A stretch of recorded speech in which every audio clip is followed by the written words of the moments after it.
Well, hello everyone, and welcome back to the Football Overseas YouTube channel. And here we are again with another weekend and a full programme of EFL Championship fixtures. So we'll have a look at that and try and predict a few results as always, and look back at some of the action, or some of the results at least, that we've had over the past week, certainly last weekend. And it's the big 3-0. We're reaching game week 30 this weekend, and we've all caught up. All the teams have caught up. Everyone has now played 29 games across the board from 1 to 24. So that's always good to have a clear picture of where we stand. And that's all courtesy of the final game that sort of fitted into that jigsaw, was the game in midweek between Portsmouth and Millwall. And it was quite a significant result, really, because Portsmouth put all their eggs in that particular basket to a certain extent. We'll discuss that as we get to their match this weekend. But they ended up losing, going down by a goal to nil. A tough old match. Not the usual flair and free-flowing football that Fratton Park fans have been used to in recent weeks with their 6 wins out of 7. It was all a bit tight and scrappy and not niggly, but certainly Millwall did a really good job to get the 3 points and picked up their second 1-0 away win of the week. So they're starting to just perk up again with a couple of wins, as we'll speak about when we get there. So that was the midweek game, the only one. So we didn't do any preview for that. So Portsmouth, though, will be a bit nervy about losing that one because their home form has been propping them up, as we've said, all the way through so far this season. And certainly their home form of late. So everyone's played 29. At the bottom, we've still got Plymouth. A little bit marooned, unfortunately, but they did have a significant point picked up away at Sunderland, which we'll briefly chat about. At the top, not much change in personnel, as you would expect, with the 4 teams currently 11 points clear of everybody else. But nobody won, not a winner in the top 4 this last weekend. And indeed, Sheffield United slipped up, did they not? For sure, last Friday night with a very surprising 3-0 home defeat against Hull. So that is the league table. Everybody else, as I say, shuffling around in the playoffs. The playoff scramble is getting tighter by the week. We've got, as I say, West Brom on 44 points in 5th place, and in 15th place, only 7 points adrift, is Millwall and Preston, equal on 37. So getting very tight, as it always does. It's poor misses all throughout the season, isn't it, in the Championship. So let's crack on then with this weekend's fixtures. What are they going to spring upon us? We start on Friday night with Blackburn versus Preston. So a Lancashire derby to get us underway. And Blackburn slipped up at Bristol City last week. So both sides very neck and neck in the league. Wasn't much in the game. Bristol City managed to take sort of advantage of Blackburn's sort of weak form at the moment, or they've just fallen off a little bit. And Preston had an excellent win, which, it was an excellent win against Middlesbrough, 2-1. And there are really only 1 defeat in the last 6 now, a couple of wins on the trot. And I think this will be a tough old match. Local derby, Lancashire exchanges on a Friday night. I don't think there'll be much in it. And I think we're going to see a draw here. So I'm going Blackburn 1, Preston 1 in the first match. Takes us on to the Saturday fixtures, and we have 3 of those on Saturday, obviously. Sorry, I was distracted by something. Yes, 3 of those are lunchtime games. The first of those is Oxford against Bristol City. Oxford United against Bristol City. And Oxford's still ploughing this excellent run that they've had since the appointment of Gary Rowett. And he is on 3 wins, 3 draws, or the club is on 3 wins, 3 draws in their last 6. 36 points. It arrested that slide. They're 9 points clear of the bottom 3 and doing fabulously well. Got a 0-0 draw at Stoke, so it was a bit of a dull affair, I think. But again, it was a benefit of a point for more beneficial of a point for Oxford than it was for Stoke. Stoke, just four draws and a loss in the last 5, so they need a win from somewhere. But we'll look at their fixture when we get to it. Bristol City, as I say, squeaked home against Blackburn, and Bristol City are doing. Being a fan of Bristol City, they're doing much better on paper than they are on grass. I have to say that the level of football needs to just wake us all up a little bit. But how can you just can't argue with the results they're getting, and they're only now 3 points off the playoff zone, only 3 points behind West Bromwich, who are in 5th place. So Bristol City have put themselves in with a chance, but they do this quite often, and then almost get fearful of the real opportunity that's ahead of them. But we shall see. I think they will actually be the first team, I believe it's the first team, to down Gary Rowett, and I'm going to take them to go to Oxford and pick up a 2-1 win. So I'm going Oxford United 1, Bristol City 2. A bit of a surprise maybe. Then we go to Plymouth Argyle against West Bromwich Albion. As I say, West Brom found their scoring boots against Portsmouth. Portsmouth put out what some may see as a sort of a not second string, that's not the right phrase, but it's the pool of players that would be backup players normally, some of them. 5 changes, 5 players that started the match before were replaced in the side, and it cost them. They held out for quite a while, for about 25 minutes, but then once it all went wrong for them, West Brom stole the march and won the game 5-1. So West Brom are going down to Plymouth. Plymouth, as I say, gave their fans at last, the travelling fans anyway, at last something to cheer. All that way, one of the longest trips, if not the longest trip in football, from Plymouth all the way up to Sunderland. And I think I saw a clip on Facebook of people leaving at sort of 2 o'clock in the morning and stuff. A fantastic effort from these guys who are motivated to do this and support their team. And they were rewarded in part, perhaps not as rewarded as they would like to have been, but they did go ahead against Sunderland. So a rare away goal for Plymouth fans to cheer. And then Sunderland came back to lead 2-1. It looked done and dusted, but Plymouth had the final say and knocked the stuffing out of Sunderland, really, because that would have been a vital 2 points for them. And it was a vital point for Plymouth. They've got to start somewhere after this dismal run. They've got to try and get some away points on the board and continue at home. However, having said all of that, I think West Brom will be too good for them on the day, too strong in defence, and I think it'll be Plymouth Argyle 0, West Bromwich Albion 2.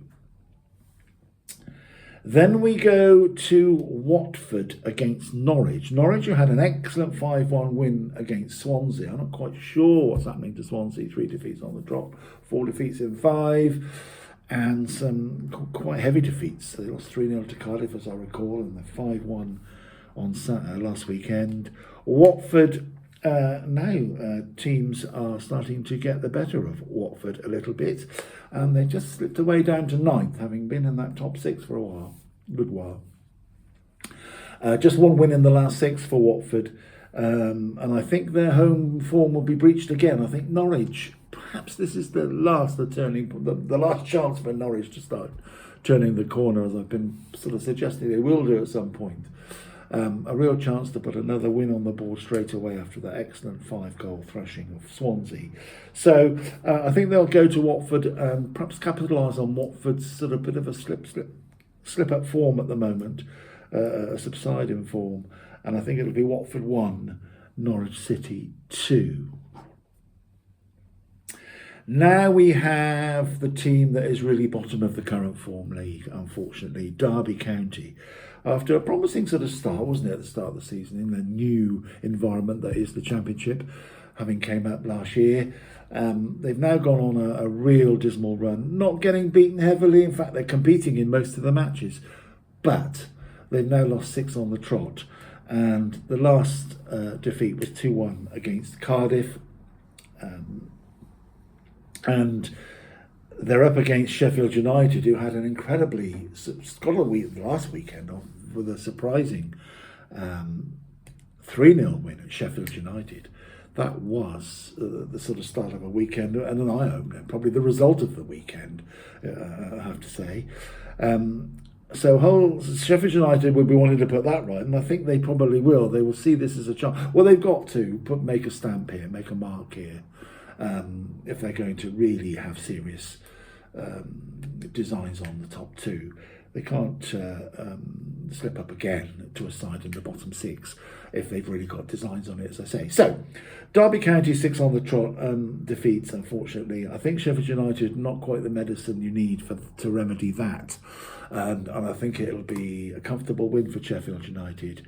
And they'll reverse the 3-0 scoreline they had last week and take it by that score. Derby County 0, Sheffield United 3. Now we have Hull City against Stoke City. Stoke City just having a bit of a stumble. Even though Mark Robins is started to put his influence on it, didn't he? And now it's 4 draws and a loss in the last 5. So no wins in recent times. And this is not a fixture they're probably going to relish too much. Going to Hull. All right, Hull are only one place above them in the table, but if you can't be buoyed by winning 3-0 at Sheffield United, you know, this really is the chance to say, right, let's go and put a mark down at home in front of our fans after that win last week. And I think they will. I think they'll nick this one. I'm going to take Hull City to take the points by 2-1. Hull City 2, Stoke City 1. Then we come to Leeds, who, as I said, none of the top 4 won at the weekend. 2 of them drew against each other. So that wiped out 50% of half the chances of winning, wasn't it? So Leeds and Burnley, really, I watched the game on Monday night, or quite a bit of it. And I have to say I wasn't overly... It was technically brilliant. They've got some wonderful players both sides. But on the day, they just cancelled each other out. It was a game of chess, but not a very exciting game of chess either.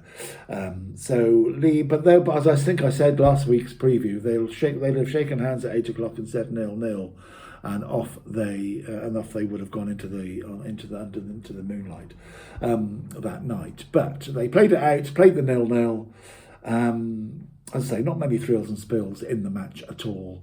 Both sides will take that and run and say, right, let's get down to the rest of the season. And the rest of the season for Leeds starts with a good game against Cardiff City. Cardiff picked up a 2-1 win, unbeaten in their last 6, Cardiff. 4 draws in that, though. However, that's certainly starting to tick their positivity once again in the right direction. I think Leeds United away will be just too much. Will be put that run to a test, which I think Leeds will pass. And I'll take Leeds United to win that one by 2-0. Leeds United 2, Cardiff City 0. Then on to Millwall, who had the midweek game and, of course, the game against Luton at Luton last week, and they. Took 2 clean sheets away from home and 2 1-0 wins. Couldn't write that script much better, could you? It's the perfect coach's dream when you do that. You keep a clean sheet, you get the goal, and off you go with the 6 points. In their case, 6 points for the 2 wins. So they dug out 2 1-0 wins. As I say, it was a real tough old affair down at Fratton Park in midweek on Tuesday night. And they certainly got the good win as well at Luton. That was another one. The Luton gave a bit of a performance, but they're just struggling badly at the moment. And they are up against Queen's Park Rangers, who every time I think they're going to just leap forward a bit more, they come unstuck.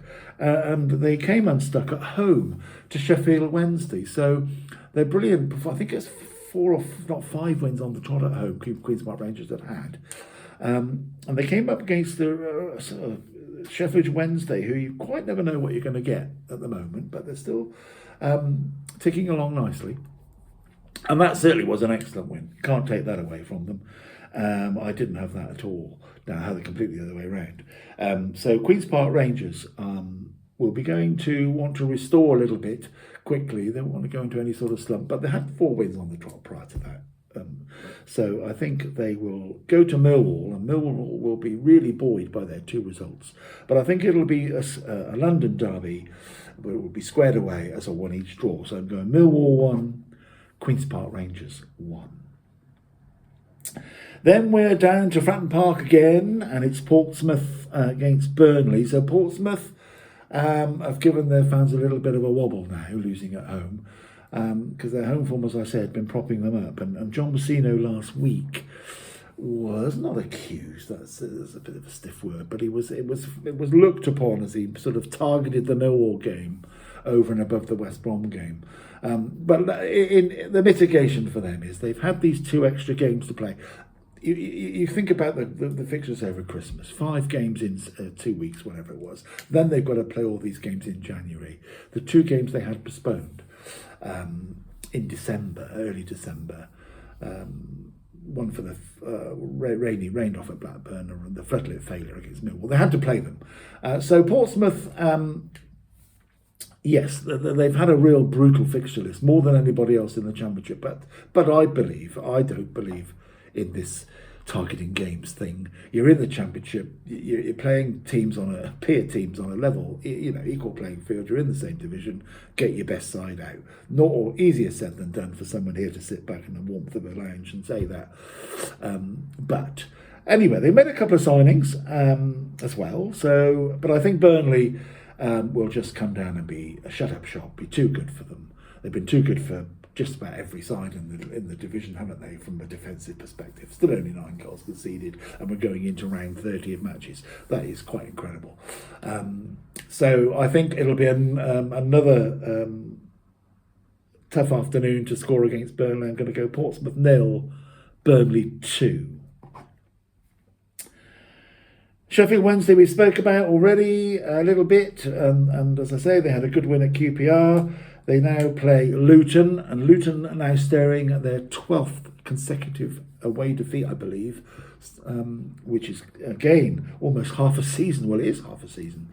If they lose tomorrow, it'll be half a season. If they lose on Saturday, it'll be half a season of defeats on the trot in the league, I believe, unless one of those is a cup. I may have that slightly adrift. But irrespective, it's a tough ask to go to Sheffield Wednesday with that sort of record, but it's got to end somewhere.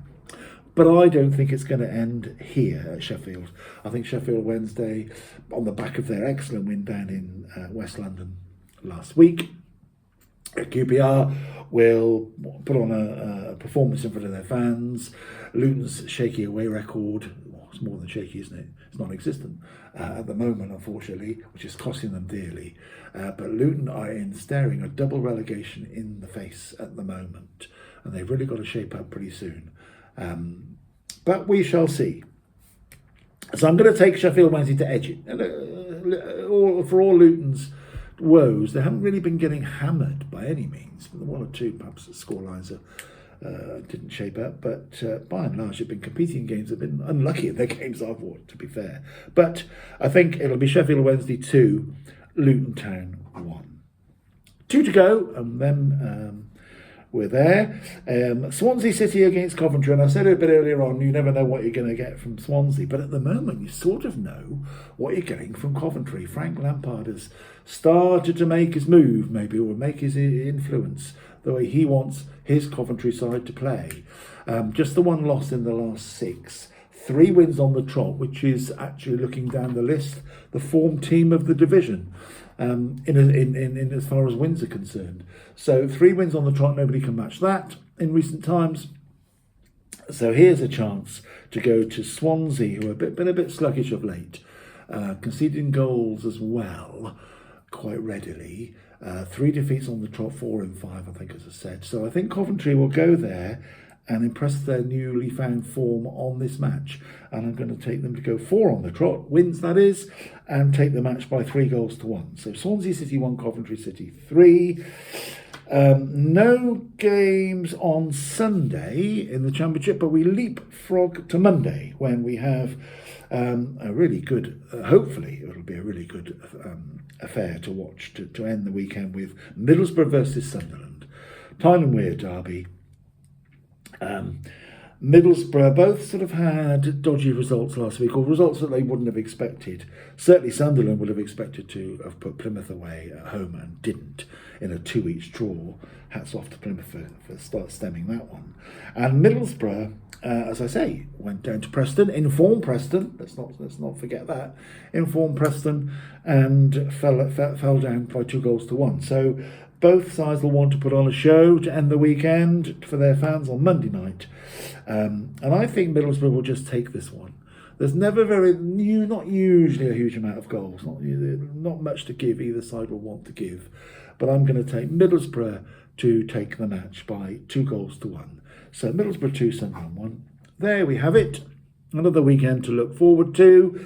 Round 30, as I say. And it's quite an important weekend because there is FA Cup next weekend, so some matches will be called off for that reason, postponed and have to be rearranged. So some teams may have a blank week coming up, so a blank fortnight by implication. So we shall see. But there we go. Let's hope for some more thrills and spills.